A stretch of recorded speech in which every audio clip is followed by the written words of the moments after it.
ओम नमः सिद्धेभ्य नमो जीर्णाणम। सभी को सादर शुद्धात्म वंदन। आज मार्गशीर्ष शुक्ल नवमी का यह शुभ और मंगल दिवस है। प्रतिदिन प्रसारित होने वाले सोनगढ़ संदेश में से आज जो संदेश हमें प्राप्त हुआ है वह पूज्य गुरुदेव श्री के 89 नंबर के बोल के आधार से प्राप्त हुआ है। इस बोल में पूज्य गुरुदेव श्री ने कुल देवताओं के स्वरूप का वर्णन किया है कि हम किस प्रकार कुल देवों को रक्षक मानते हैं हमारे जीवन का। तो असलियत में रक्षक है कौन और कौन किसकी रक्षा करता है, इसको स्पष्ट करता हुआ यह आज का संदेश। चलिए पढ़ते हैं। लोग कुल देवता को साक्षात रक्षा करने वाला मानते हैं, परंतु भीतर तू सामर्थ्य वाला है या नहीं। त्रैकालिक स्वाधीन स्वभाव के लक्ष्य से अंतर में तो देख, त्रिकाल स्वतंत्र रूप से स्थायी भगवान ज्ञायक आत्मा जो कि ज्ञाता स्वरूप से अखंड जागृत है, वही साक्षात देव है। उसी की श्रद्धा कर, पर का आश्रय छोड़, वही मोक्ष मार्ग है। इसमें देखिए कितनी सुंदर बात कही कि संसार में अभी आप देखो तो जितने भी मिथ्या दृष्टि जीव है वो किसी न किसी को अपना कुल देवता मानते हैं कि हम तो इन्हीं कुल देवों की उपासना करेंगे। 24 तीर्थंकर में भी लोगों ने अपने अपने देवता को ऐसा रख के रखा है कि हम तो पार्श्वनाथ भगवान के भक्त हैं, वो कोई नेमिनाथ भगवान का है। क्यों? क्योंकि उनमें ग्रहों की स्थापना कर दी है। जो 7 प्रकार के ग्रह का है ना, उनको इन कुल देवताओं के रूप में उनको स्थापना की है कि ये इस ग्रह के अधिष्ठात्र देव हैं।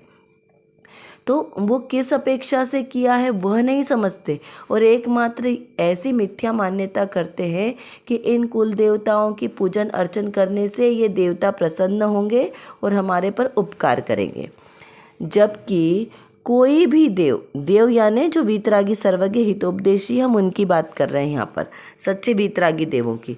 तो कोई भी वीतरागी सर्वज्ञ देव किसी का कुछ भी करता धरता नहीं है। वैसे तो प्राणी मात्र किसी और का करता धरता नहीं है, चाहे वो कुगुरु हो या फिर हमारे वीतरागी देव हो, कोई भी करता नहीं है। क्यों? क्योंकि एक द्रव्य दूसरे द्रव्य का कुछ करता ही नहीं है। ये क्या है? अकाट्य सिद्धांत है कि एक द्रव्य दूसरे द्रव्य का कुछ करता नहीं है। पिता अपने बच्चों का लालन पोषण नहीं करता, एक माता पुत्र को जन्म नहीं देती। क्या कहा? एक माता पुत्र को जन्म नहीं देती। तो आप बोलेंगे कि माता जन्म नहीं देती तो कहाँ से बच्चा आता है? तो बच्चा तो अपनी योग्यता से आता है। उसका बड़ा होना, उसका जो डेवलपमेंट होना, उसमें बुद्धि का विकास होना, सब कुछ उसकी अपनी शक्ति के अनुसार होता है, क्योंकि उसके उपादान में भी तो शक्ति है ना। और उसके अपने ज्ञानावर्णी दर्शनावर्णी आदि कर्मों के क्षयोपशम से उसका बढ़ना और घटना होता है। कोई किसी का बढ़ाना या घटाना नहीं कर सकता। तो फिर यह मान्यता झूठी है कि कोई देवता सृष्टि का श्रृंगार करते हैं, उसको सृष्टि को बनाते हैं, तो कोई देवता सृष्टि का संहार करके उसे नष्ट कर देते हैं। कोई किसी को सुखी करता है, कोई किसी को दुखी करता है। किसी की ज़्यादा पूजा अर्चना करने से वो देवता प्रसन्न हो जाते हैं और उन्हें इच्छित वरदान देते हैं। ये सब कुछ मिथ्या मान्यता है। जो होता है वह स्वयं अपनी ही योग्यता से होता है, अपने ही किए परिणामों का फल होता है।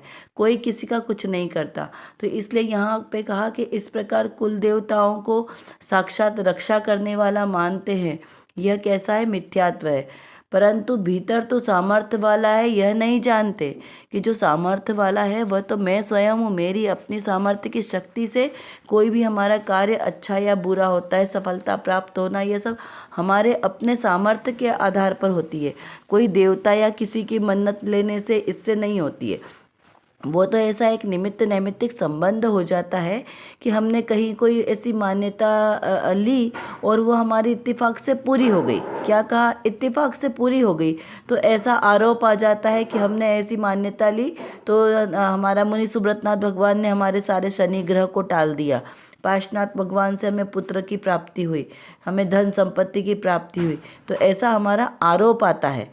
क्यों? क्योंकि हमारा कार्य पूर्ण हो जाता है तो हमें निमित्तों पे आरोप आता है। लेकिन ऐसा होता नहीं है, निमित्त किसी का कुछ नहीं करते, वो मात्र एक बोलते ना ज्ञाता भाव से वहाँ पे हाजिर होते हैं, करने वाले नहीं है। करने वाला तो स्वयं मैं ही हूँ, मैं स्वयं, मेरा आत्मा ही शक्तिशाली है, वही कार्यों को परिणमित करता है। ऐसा ही त्रैकालिक स्वाधीन स्वभाव के लक्ष्य से अंतर में तो देख, किसके आश्रय से देखने की बात कही है? अपने ही त्रैकालिक स्वभाव को, अपने ही स्वाधीन, क्योंकि मेरा आत्मा कैसा है? स्वतंत्र है ना, प्रत्येक द्रव्य स्वतंत्र है, प्रत्येक द्रव्य का कण कण स्वतंत्र है, कोई किसी का कुछ भी करता धरता नहीं है। सभी द्रव्य अपने अपने स्वतंत्र परिणमन से परिणमित होते हैं। तो ऐसे अपने ही त्रैकालिक ज्ञायक स्वभाव आत्मा को देखें, जो त्रिकाल स्वतंत्र है, स्थायी भगवान है, ज्ञायक आत्मा, जो कि कैसा है? ज्ञाता स्वरूप है, मात्र जानने वाला है, अखंड है, जागृत है, वही साक्षात में देव है। इसके अलावा अन्य कोई देव नहीं है।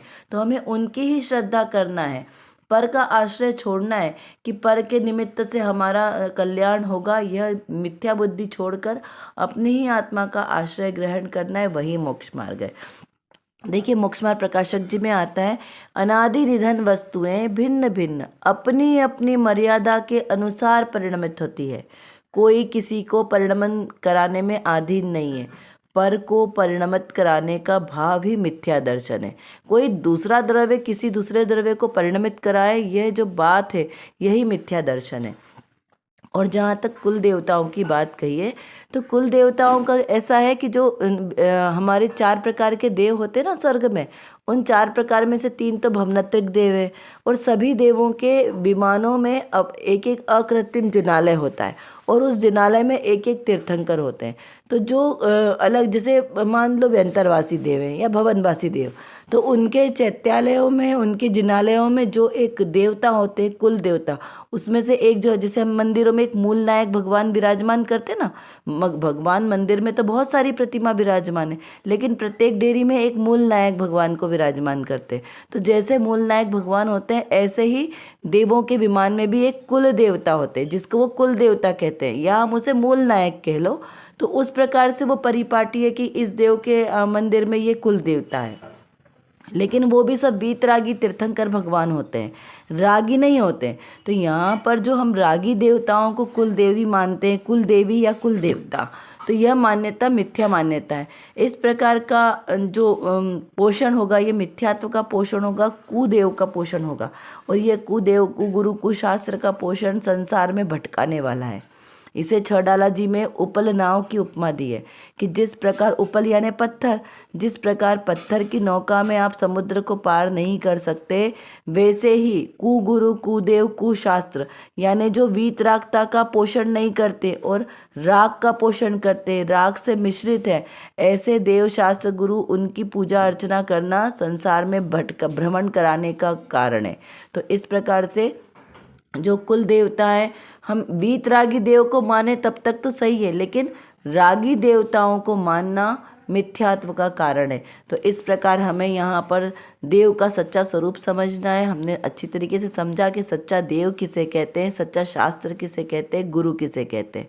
किसे कहते हैं? जो वीतरागता का पोषण करते हैं, वही सच्चे देव गुरु शास्त्र कहलाते हैं। चलिए अब देखते हैं आज की रत्नकणिका में कौन सी विशेष बात आई है। यहाँ पर लिखा है कि क्रोधाधिक होने के काल में कोई भी जीव अपने अस्तित्व बिना यह क्रोधाधिक है ऐसा जान ही नहीं सकता। अपनी विद्यमानता में ही वे क्रोधाधिक ज्ञात होते हैं।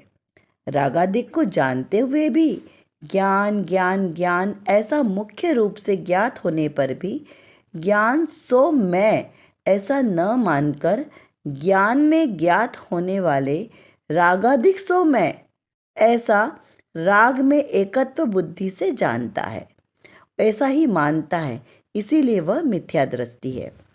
देखिए यहाँ पर क्या कहा, मिथ्या दृष्टि के स्वरूप को बताया है कि मिथ्या दृष्टि जीव कैसा है, वह ज्ञान में ज्ञान है ऐसा नहीं जान के, जो ज्ञान में रागाधिक भावों का जो वहाँ पर ज्ञान हो रहा है ना, उसे वो मैं मानता है।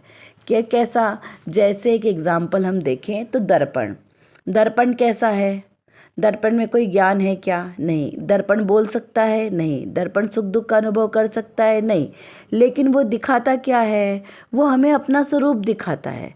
तो अब कहें कि दर्पण के सामने यदि अग्नि रखी तो दर्पण अग्नि को झलकाता है ना, कुछ करता नहीं है, सिर्फ मात्र उसका प्रतिबिंब दिखाता है। तो क्या दर्पण जल जाता है? दिखाई तो दर्पण में अग्नि दे रही है, तो क्या दर्पण जल रहा है? नहीं। उसमें कोई परिवर्तन हो रहा है? नहीं हो रहा है। तो वैसा ही दर्पण की तरह मेरा ज्ञान स्वभाव है। मेरे ज्ञान स्वभाव में रागादिक भाव झलकते हैं, उसका हमें सिर्फ ज्ञान होता है कि ये रागादिक भाव है, लेकिन उससे मेरा आत्मा रागादिक रूप परिणमित नहीं होता। मेरा आत्मा क्रोधादिक रूप परिणमित नहीं होता, मात्र उस क्रोध के भाव को जानता है। तो जो जीव ऐसा न जानकर मेरे आत्मा को ही क्रोधी बोले, मेरे आत्मा को ही रागी द्वेषी बोले, मेरे आत्मा को ही वो पापी कहे, तो वो कैसा हुआ? वह मिथ्या हुआ। क्यों? क्योंकि मेरा आत्मा तो रागी द्वेषी है ही नहीं, मिथ्यात्व उसका स्वभाव नहीं है, क्योंकि त्रिकालिक स्वभाव से वो शुद्ध है ना, उसका परिणमन शुद्ध शुद्ध शुद्ध ही है। उसका परिणमन ज्ञान ज्ञान ज्ञान ज्ञान रूप ही परिणमन है, वो कभी विभाव रूप परिणमित होता नहीं है। कब? द्रव्य स्वभाव से।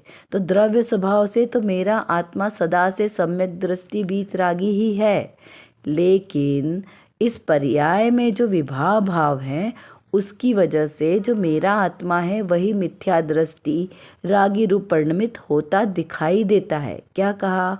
होता दिखाई देता है, होता नहीं है उस रूप, मात्र वो ज्ञान कराता है कि ये राग का परिणाम है, ये द्वेष का परिणाम है, ये मोह का परिणाम है, ऐसा ज्ञान कराता है। लेकिन उस ज्ञान के काल में भी मेरा आत्मा तो वीतरागी ही है। तो ऐसा जब भेद ज्ञान होता है ना, देखिए कहने में ये शब्द जितने आसान लगते उतने समझने में बहुत ही मुश्किल होते, क्योंकि विषय बहुत सूक्ष्म है ना, तो इसलिए इसको सूक्ष्म दृष्टि से ही समझना भी पड़ेगा। यदि हमें सत्यार्थ स्वरूप समझना है तो हमें अपनी दृष्टि को सूक्ष्म तो करना ही पड़ेगा ना। जैसे हम दूरबीन में कोई वस्तु को देखते हैं तो हम क्या करते हैं, उस दूरबीन में अपनी आँखों को छोटा कर कर देखते हैं। क्यों? क्योंकि हमें कोई सूक्ष्म पदार्थ को देखना होता है तो सहज ही हमारी आँखें छोटी हो जाती है और हम उस चीज़ को सूक्ष्मता से देखते हैं। ठीक है ना। तो वैसा ही जब हमें कोई सूक्ष्म विषय को समझना है तो हमें अपनी दृष्टि को भी तो पैनी करनी पड़ेगी, उस सूक्ष्मता को गहराई से समझना पड़ेगा। तो यहाँ पर क्या लिखा है कि क्रोधाधिक होने के काल में भी कोई भी जीव अपने अस्तित्व बिना यह क्रोधाधिक है ऐसा जान नहीं सकता। क्यों? क्योंकि सभी द्रव्य में अस्तित्व नाम का गुण है। तो अस्तित्व गुण के कारण ही जीव को यह पता चलता है कि यह मैं हूँ, इसकी सत्ता है, सत्ता स्वरूप वो अस्तित्व है। तो क्रोध के काल में भी क्या क्रोध की सत्ता है? नहीं। क्रोध की सत्ता तो वो कैसी है? क्षणिक। लेकिन शाश्वत सत्ता स्वरूप है वो त्रिकाली स्वभाव है। जो क्षणिक है वो तो कैसी है? पर्याय है। तो वह तो विकारी भाव की पर्याय है क्रोध, उसकी सत्ता नहीं है। क्योंकि सत्ता किसकी रहेगी? जो सदाकाल एक जैसा रहेगा। तो क्या सदाकाल एक जैसा क्रोध का परिणाम हमारे अंदर में रहता है? नहीं रहता है। एक क्षण के लिए जब क्रोध आता है तब हम कुछ भी बोल सकते हैं, किसी को एक चाटा भी मार सकते हैं, लेकिन क्या वैसा का वैसा परिणाम हर समय रहेगा? नहीं। वह क्रोध का परिणाम थोड़ी देर में शांत भी हो जाएगा। तो इसका मतलब है कि वो सत्ता स्वरूप नहीं है, वो क्रोध क्षणिक पर्याय स्वरूप है, विभाव भाव है, आत्मा का स्वभाव नहीं है। जो आत्मा का स्वभाव होगा, जो मेरा स्वभाव होगा, वो हमेशा एक जैसा रहेगा। तो एक जैसा तो मुझे कभी क्रोध नहीं आता, एक जैसा कभी मुझे राग नहीं आता, एक जैसे कोई भी वस्तु मुझे अच्छी नहीं लगती। घर में हमने एसी चलाया तो वो एसी हमें एक जैसा हर समय अच्छा नहीं लगता, थोड़ी देर बाद हमें उसे बंद करना पड़ता है। तो इसका मतलब क्या है कि वो स्वभाव नहीं है। गर्मी लगती है तो हमें एक जैसी गर्मी पूरे समय नहीं लगती है, उसे हमें बंद करना पड़ता है, उससे हम कभी न कभी घबरा जाते हैं। भोजन में भोज सामग्री कोई भी हमें एक जैसी कभी अच्छी नहीं लगती। तो इसका मतलब ये सब क्या है? पर्याय है, क्षणिक है। जो मेरा ज्ञान स्वभाव है वो हमेशा एक जैसा रहता है। वो चाहे मैं निगोद में रहूं, चाहे सिद्धालय में विराजमान रहूं, वो मेरा ज्ञान स्वभाव मुझसे कभी भी अलग नहीं होता। इसका मतलब कि वो मेरा सहज स्वाभाविक परिणाम है, वो मेरा ज्ञान है। तो जब हम ऐसा ज्ञान को ज्ञान रूप जानते हैं तभी वो दृष्टि सम्यक होती है। और जब ज्ञान को हम क्रोधादिक रूप या रागादिक रूप मानते हैं तब वो क्या होता है, वो मिथ्यात कहलाता है कि वो मैं नहीं हूँ। ये हमें जानपना नहीं होता। तो जानपना कैसा करना है कि ये जो क्रोधादिक के रागादिक के परिणाम हमें ज्ञान में आ रहे हैं ये मेरे नहीं है, ये सिर्फ मात्र औदायिक भाव है जो एक समय की पर्याय है और ये मेरे आत्मा से अलग हो सकते हैं। इनसे मुझे सुखी दुखी नहीं होना है। मेरा आत्मा तो सदाकाल सुखी रहने वाला है। जब ऐसा हम मान्यता में लाएंगे तो ही हमारी दृष्टि सम्यक हुई और वही हमारे सुख का मार्ग है। फिर रागादिक को जानते हुए भी ज्ञान ज्ञान ज्ञान ऐसा मुख्य रूप से ज्ञात होना। क्या कहा कि रागादिक भाव को जानते हुए भी मुझे अपने स्वभाव को भिन्न जानना है। रागादिक को भिन्न जानना है और मेरा स्वभाव जो ज्ञान ज्ञान ज्ञान रूप है उसे मुझे भिन्न जानना है कि रागादिक भावों का मात्र मैंने ज्ञान किया और ये रागादिक भाव मेरे नहीं है, ज्ञान स्वभाव है सो मैं हूँ, ऐसा जानना, ऐसा ज्ञान में भी ज्ञात होना वही मेरा सम्यक्त स्वरूप है। और ऐसा नहीं होना वो मिथ्यात्व स्वरूप है कि रागादिक भाव है वही मैं हूँ, रागादिक भाव सो मैं। ऐसा जब हम राग में एकत्व बुद्धि करते हैं, ऐसा जब हम उन रागादिक भावों में एकत्व पना करते हैं, ऐसा मानते हैं तो वही क्या है, मिथ्या दर्शन है। कैसा मिथ्या दर्शन है? रागादिक भावों में अपनापन करना, रागादिक भावों को मेरा मानना कि मैंने क्रोध किया, मैं किसी को प्रेम कर सकता हूँ, मैं किसी पे क्रोध कर सकता हूँ, मैं किसी को अच्छी तरीके से पढ़ा सकता हूँ, मैं किसी को अच्छी तरीके से समझा सकता हूँ। तो ये जो पर में एकत्व का भाव है ना कि पर द्रव्य की क्रियाओं को मैं कर सकता हूँ, ये कर सकने का भाव है, यही मान्यता, यही मिथ्यात्व है। तो हमें क्या करना है, ऐसी मान्यता से दूर रहना है कि मैं तो मात्र ज्ञाता दृष्टा हूँ, ऐसा अनुभव करना है, ऐसा मानना है, ऐसा श्रद्धान करना है और उसी रूप आचरण करना है। चलिए अब हम कुछ प्रश्नों के माध्यम से चिंतन मनन करते हैं कि क्रोधादिक के समय में जीव को अपने ज्ञाता स्वभाव का ख्याल कब नहीं रहता, कब रहता है और कब कब नहीं रहता है। हमें ऐसे पॉइंट पे विचार और चिंतन करना है। रागादिक भावों को जानते हुए भी मैं इनसे भिन्न वीतराग स्वभाव वाला हूँ, ऐसा जाने, ऐसा माने और ऐसा अनुभव करे। मिथ्या दृष्टि जीव की मान्यता कब होती है, किस प्रकार वह मिथ्या मान्यता करता है और वह सम्यक दृष्टि कैसे बन सकता है, कैसे अपनी दृष्टि को बदले। फिर निश्चय से मेरा कुल देवता कौन है और व्यवहार से कुल देवता हमने किसे कहा, किसे माना जाता है, ऐसा समझे। हमें किसकी श्रद्धा करनी चाहिए और किस पर विश्वास करना चाहिए और किसका आश्रय हमें छोड़ने योग्य है, किसकी श्रद्धा नहीं करने योग्य है। तो हमें अपनी दृष्टि को कैसी रखना है, इस पर हमें विचार चिंतन करना। चलिए आज की कक्षा का समय हमारा पूर्ण होने को आया है। आशा करती हूँ आपको यह सब अच्छी तरीके से समझ में आ गया होगा। यदि कुछ नहीं समझ में आया हो तो आप ज़रूर हमसे कमेंट बॉक्स में लिखकर पूछ सकते हैं। और जो विषय आज हमारे सामने हुआ इसको बारंबार चिंतन करते रहें, जिससे हमारी दृढ़ता मजबूत हो और इसी प्रकार सम्यक श्रद्धा के साथ जो भी हम क्रिया करेंगे वही हमारे लिए कार्यकारी होगी। अतः सम्यक दर्शन, सम्यक ज्ञान और सम्यक चारित्र के साथ हम भी अपने ऐसे रत्नत्रय को प्रकट करें, सच्चा श्रद्धान करें। इसी पवित्र शुभ भावनाओं के साथ आप सभी को सादर जय जिनेंद्र।